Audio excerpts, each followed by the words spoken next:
Selamat sore Bapak Ibu.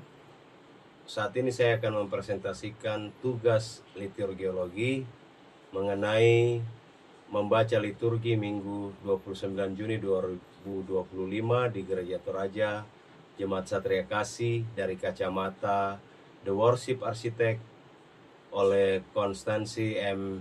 Cherry. Ibadah Minggu merupakan jantung kehidupan gereja. Disinilah perjumpaan umat dengan Allah terjadi dalam suasana persekutuan, pujian, pengakuan dosa, pemberitaan firman, dan pengutusan.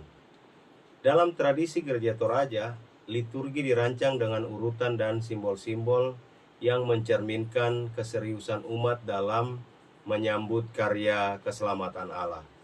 Dalam liturgi Minggu di Satria Kasih, Gereja Toraja, saya akan menganalisis menggunakan pendekatan dari buku The Worship Architect karya Konstansi M. Cherry yang menekankan bahwa ibadah Kristen yang sehat harus bersifat berbasis Alkitab, Kristonsentris, kontekstual, dan berakar pada struktur liturgis yang kuat. Cherry mengibaratkan perancang ibadah sebagai arsitek penyembahan yang membangun fondasi struktur jendela-jendela perjumpaan dengan Allah hingga membuka pintu bagi keterlibatan umat secara otentik.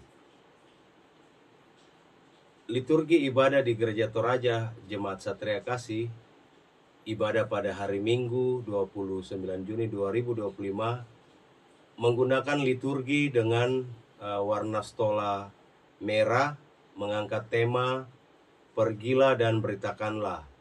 Struktur ibadah secara garis besar mencakup yang pertama berhimpun menghadap Allah. Di situ ada proses votum salam, mazmur pujian, pembacaan 10 hukum, lagu respon. Yang kedua pengakuan dosa dan anugerah. Doa pengakuan dosa, lagu pembacaan berita anugerah. Yang ketiga persembahan, mazmur, nyanyian syukur, doa, dan pujian. Yang keempat pelayan firman. Di situ ada doa pembacaan dan pembacaan Alkitab, nyanyian, dan khotbah. Doa syafaat dan warta jemaat. Dan yang keenam adalah pengutusan dan berkat. Di situ ada juga petunjuk hidup baru, nyanyian, pengutusan, dan berkat. Liturgi ini tidak hanya mencerminkan keutuhan struktur ibadah, tetapi juga menggabungkan unsur musik lokal dan penggunaan bahasa daerah seperti nyanyian Opuang, Karimani Melona, dan Kurre Sumanga Puang yang menunjukkan keterlibatan atau keterhubungan dengan konteks budaya Toraja. Membaca liturgi Minggu dari kacamata The Worship Architect, menurut Konstansi Cherry, ibadah Kristen dapat dibaca melalui 4 fase bangunan liturgis, yaitu yang pertama adalah peletakan fondasi, ibadah berdasarkan Alkitab dan Kristus. Liturgi Jemaat Satria Kasih menunjukkan fondasi ibadah yang kuat.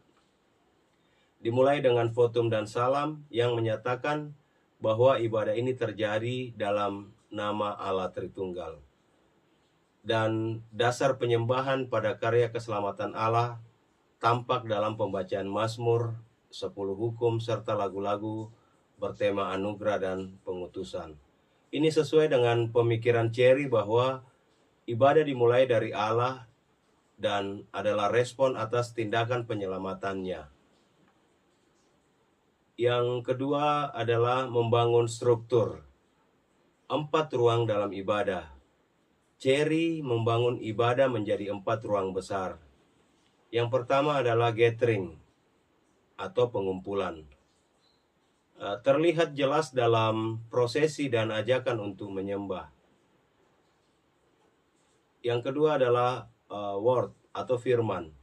Pembacaan Alkitab dari Perjanjian Lama, surat Paulus dan Injil menjadi pusat dalam pelayanan firman. table atau respons.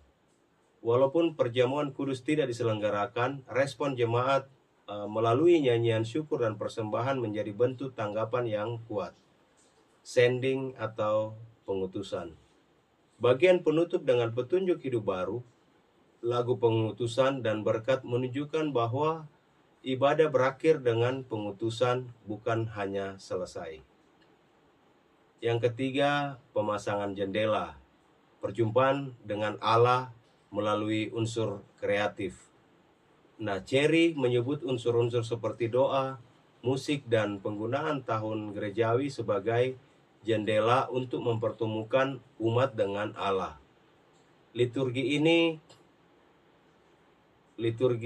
dalam ibadah minggu di Gereja Toraja menggunakan lagu daerah seperti Opuang, Karimani Melona yang menciptakan keintiman dan partisipasi, dan juga menyelaraskan tema mingguan dengan karakter liturgi, yaitu Minggu Pentakosta keempat yang memberikan konteks spiritual lebih luas. Yang keempat adalah membuka pintu keterlibatan umat secara otentik. Cherry menekankan pentingnya partisipasi jemaat sebagai pelaku ibadah, bukan sekedar penonton. Di Satria Kasih ada pembacaan bergantian, nyanyian bersama, dan tanggapan verbal jemaat. Di situ juga liturgi disampaikan dengan perpaduan bahasa Indonesia dan bahasa Toraja. Nah, ini mencerminkan inklusi dan pendekatan kontekstual yang Cherry nilai sangat penting dalam ibadah yang hidup dan otentik.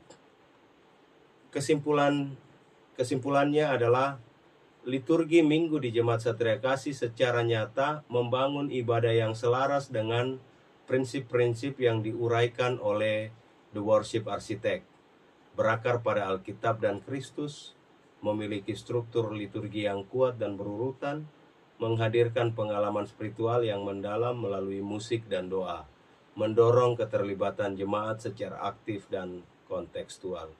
Dengan demikian, liturgi ini bukan sekedar rutinitas, tetapi benar-benar menjadi ruang perjumpaan Allah dan umatnya. Saran dari saya adalah yang pertama, memperluas partisipasi liturgis, seperti mengajak jemaat dalam doa spontan, sharing iman singkat, atau litani responsif. Yang kedua adalah evaluasi berkelanjutan liturgi berdasarkan refleksi teologis dan kebutuhan konteks jemaat agar tetap relevan dan segar. Dan yang ketiga adalah pentingnya pelatihan bagi pelayan ibadah, agar mereka mampu menjadi arsitek penyembahan yang sadar dan akan tanggung jawabnya menjadi rumah rohani umat. Demikian presentasi saya. Terima kasih, Tuhan Yesus memberkati.